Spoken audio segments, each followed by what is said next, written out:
means more confusion going forward as far as whether a particular product is a good or a service. I mean, something that's being questioned, especially after the kind of, confusion that we saw during Malabar Parota's case. Then the popcorn issue came up, and now we have donut as well. We don't know whether it should be 5% or 18%. So if I've understood you correctly, Mr. Abhishek Rastogi, then you are trying to suggest that if, for example, if it's a Subway that we go to where we have a bread and, everything else is put inside and a sandwich is prepared and given to a customer, that's like a service that has been offered. So something like that can be taxed at 18% as per the rules. But if it's a ready-made product that you're selling, which is supposed to be sold like a good, has to attract 5% GST.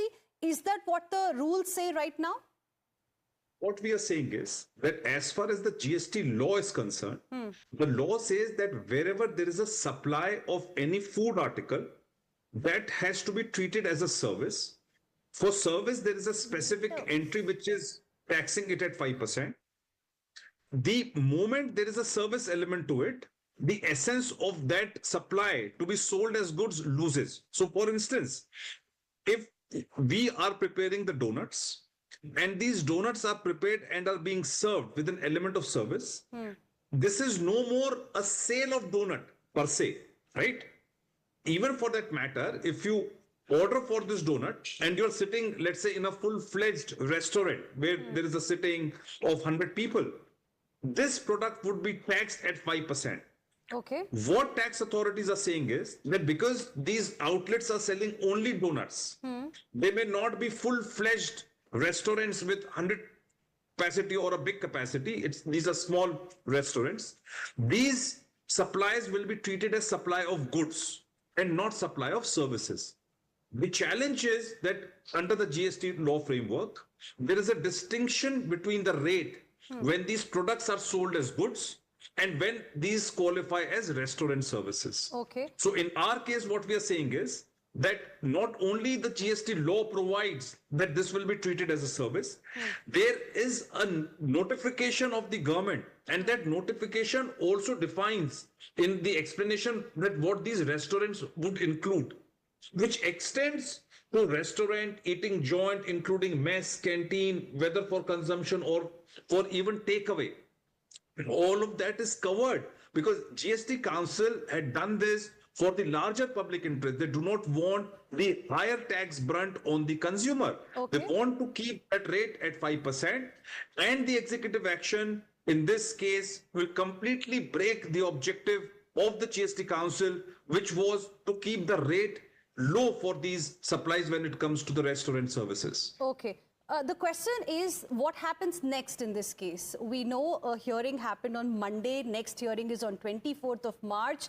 What is it, that you are expecting? What was said in the courtroom on Monday? I am arguing for the petitioner here. I would not want to comment on what will happen in the court. But as far as what has happened in the court, the order is already in public domain. The court is of a clear view that in such a case, there is a case, one, which apparently on the looks of it seems very, very reasonable. Secondly, court has gone into all of these technical provisions in terms of how the GST Act addresses that.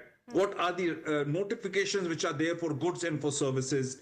How restaurant services would be covered? What are the notifications? The court has also gone into the circular which has been issued by the CBIC to address these issues. And in fact, that circular was highlighted before the court. Okay. And that circular very clearly says that even for takeaway services. So if you go to a restaurant and you take a supply of goods, for instance, you would want to pick something, right, and these are like takeaway services. Even in those cases, there is a circular from the government that these will be taxed at 5% and not supply of goods.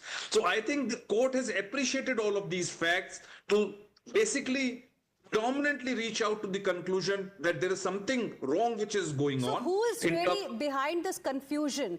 That's the big question, and the government definitely must come forward and bring some clarity on it, because one after the other, we've seen, similar kind of things happening with several goods in the past as well. Popcorn was the latest one. The first one, I think, was the Malabar Parota. And now we're talking about donuts. We'll, of course, be tracking this story closely ahead as well. For now, thank you very much, Mr. Rastogi, for speaking with us here on Times Now and explaining to us the whole case here for our viewers.